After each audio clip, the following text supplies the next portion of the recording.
Welcome to our channel, Behind My Story. Please like, share, and subscribe. I confess that I love money and fame. People envy me for it, or they did. I've been a prima donna since the day I was born. All girls dreamt of being me. My father helped my brother and I achieve all our dreams. But there was one fly in the ointment, and this is my story. My name is Amelia. I'm 17 years old. My father's a businessman. My mother came from a rich family, so we were quite wealthy, rolling in dough, one might say. My brother Arthur was handsome, older than me. He went to flight school. We lived a good life without a care in the world. We had everything: cell phones, clothes, cars, servants, opportunities to travel the globe. We wanted for nothing. The most important thing was our happiness.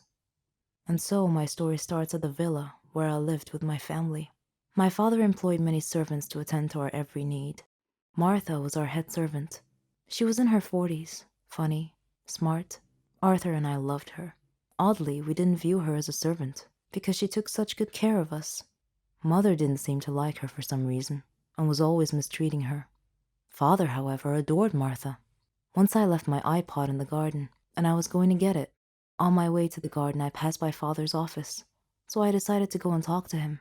He was at his desk, and Martha was standing next to him, crying. I figured it was because Mother had mistreated her again. Father saw me standing there, and he asked me why I was still awake, and I told him about my iPod. I didn't think much of it at the time. As time passed, Mother and Martha's disputes became more frequent every day. Father wasn't home a lot, but whenever he came home, he would always ask about Martha first. One time, when this happened, I noticed that Mother glared at Father. I couldn't understand why. Father was often away traveling for long periods of time. One of those times, I noticed that Martha was always tired because Mother was making her work very hard. Mother never let her relax. One day, after midnight, I went to Martha's room to check on her, and I was shocked to see that she looked different than I remembered.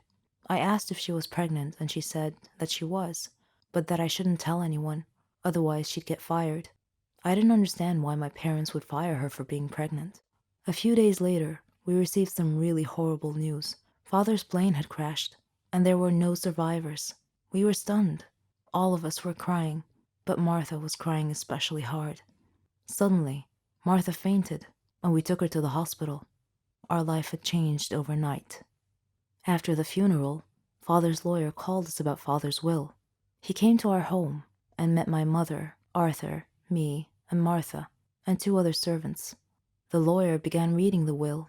He started with Mother's inheritance, then mine, then Arthur's, and then Martha's. He looked at Martha, cleared his throat, and said in a quiet voice, "Martha, the deceased has left you 10 million to raise your child." The lawyer read the last line of Father's will, which said, "Martha's child is mine." We all gasped, but Mother suddenly lost it. Enraged, she attacked Martha as the lawyer pulled Mother away from her. Arthur was holding his head in his hands, and I was shocked. I said to Martha, "How dare you? How dare you do this to us? This is our money. You don't deserve any of it." Then I spoke to the lawyer. "Please tell me this isn't true." He replied helplessly, "Unfortunately, it is." Arthur was glaring at Martha, and he said coldly, "Martha, you are going to die." Martha looked very frightened upon hearing this. That night, the other servants helped Martha sneak out of the house. Arthur came to my room that same night and told me that we had to kill Martha. He said he knew where she was, and that her 10 million belonged to us. At first, I was hesitant to get involved. I mean, that was murder, but in the end, I reluctantly agreed to help him. The next day we made a call and hired a hitman to rid us of that disaster. Later we received a call from him. He said that Martha was no longer a problem. We smirked in victory. A few days later, the lawyer came by again. Before he could tell us why he came, we beheld a miracle. Our recently said to be deceased father was walking behind him with a servant holding a child. Arthur and I stared at him in disbelief and shock. Then we looked at each other. Arthur's face had gone pale white as all the blood drained from his face. Father was livid and said to us in an accusing manner, "The moment you thought I was dead and that I left an inheritance for Martha, you immediately arranged to have her killed. I suspected you'd try something like this. It was pure luck that I got back when I did. I missed my flight that day, otherwise I would have been dead now. So fortunately, I came back early enough for Martha to call me and tell me about your death threat. When I arrived at Martha's place, she was already dead, but I called 911, and they were able to save the child. Then I immediately called my lawyer to revise my will, to leave half of my inheritance to this child. I felt like I was in an endless nightmare. The police arrived and told us that the hired killer had been arrested and had confessed, and told the police that Arthur and I were the ones who hired him to kill Martha. As the policeman was handcuffing us to take us away, I thought about the irony, how Martha was dead, how her newborn baby had survived and was now the richest child in the country, how Arthur and I were going to jail, and how one small fly in the ointment had caused our ultimate fall from grace. I don't believe in ghosts, evil spirits, haunted houses, metaphysics, etc. I only believe in science and facts. But sometimes things happen that shred all your beliefs. I want to introduce myself. I'm Lisa. I'm 14 years old. I live with my mom, dad, and grandmother, and they're all very proud of me. I'm the leader of the science club at school, and I've been the perfect student for the past 2 years. My hobbies are reading, watching educational videos, and learning. I like to discuss matters with rational people, not those who believe in myths, aliens, ghosts, and other such nonsense. I personally think these people have mental issues. One morning, my grandmother passed away. I was sad for a long time because I missed her so much. On the day of her funeral, the whole city must have come to say goodbye. While the priests were praying, I noticed something peculiar about one of the graves in the graveyard. After the prayer ended, I approached the grave in question to investigate. There was some weird writing on it. Then, a wispy, transparent, smoky figure appeared out of nowhere. It said to me, "Do not get closer to Donna Median's grave. Beware." I shivered slightly and asked the apparition who Donna was, and it replied. Who was she? She was an evil witch who liked to scare people. She was burned at the stake as a witch, but before her death she swore a curse that if anyone ever approached her grave, her ghost would haunt that person to the day they die. I did not laugh at the apparition's warning. Instead, I turned and returned home, thinking about what had happened. On a sudden defiant impulse, I decided to visit that grave that night to see for myself if the curse was real. I took my dad's flashlight and wore a raincoat. It was pitch black outside. The place was horribly unsettling at night, but I wasn't worried at all. It's not like it was real, right? I entered the gate to the sound of howling dogs and meowing cats. My blood ran cold, and a sudden chill ran through me. I turned on the flashlight and began searching for the grave.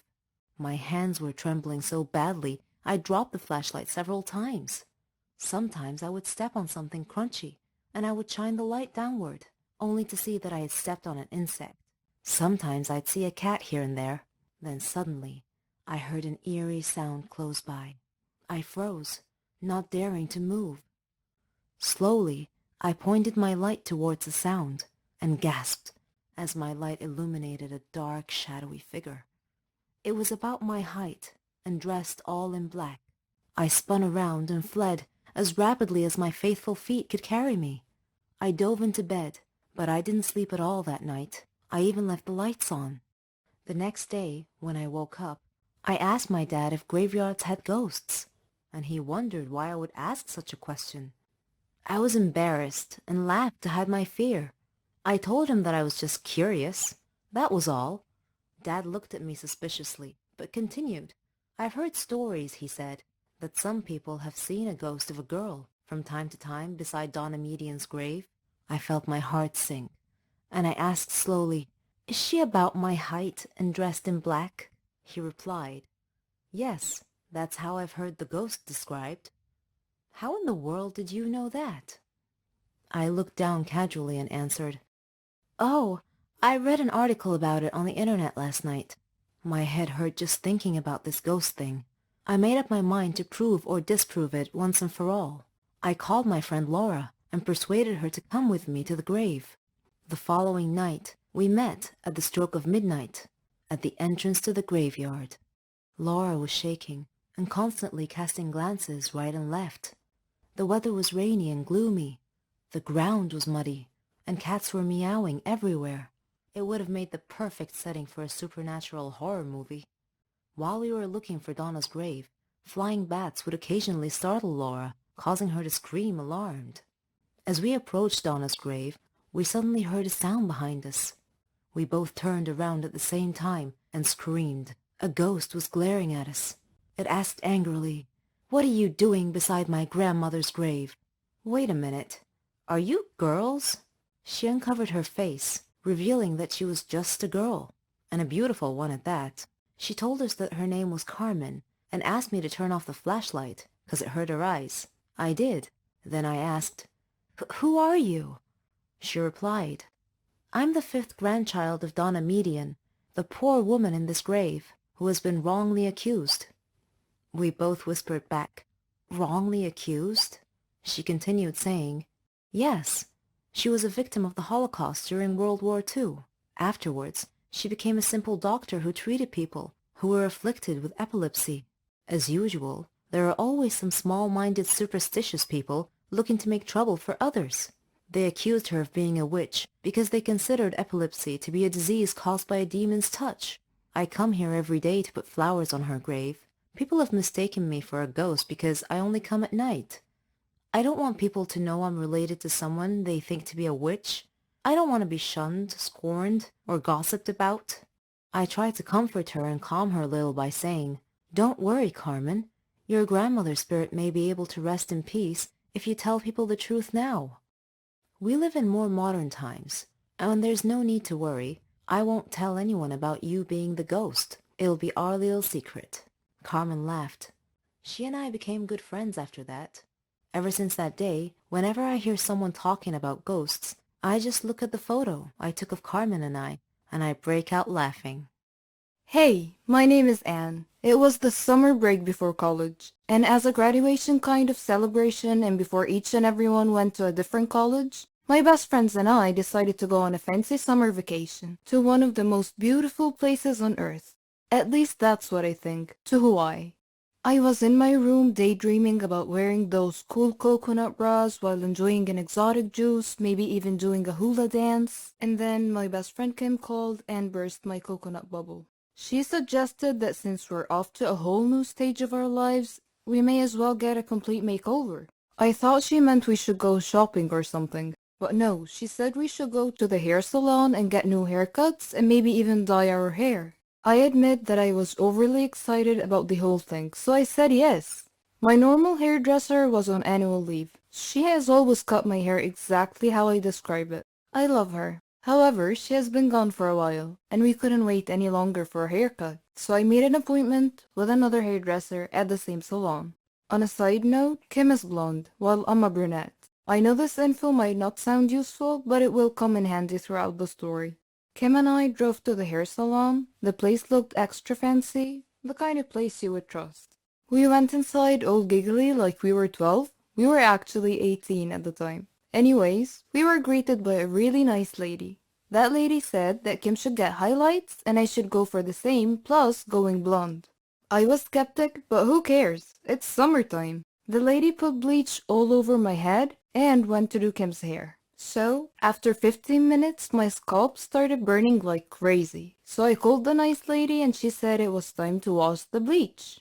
As she was washing my head, her smiley face went poker. Chunks of my now orange hair were all over the sink. Kim looked at me and her eyes got as big as my head. The lady asked me not to freak out and that she could cover the bald spots with a really short haircut.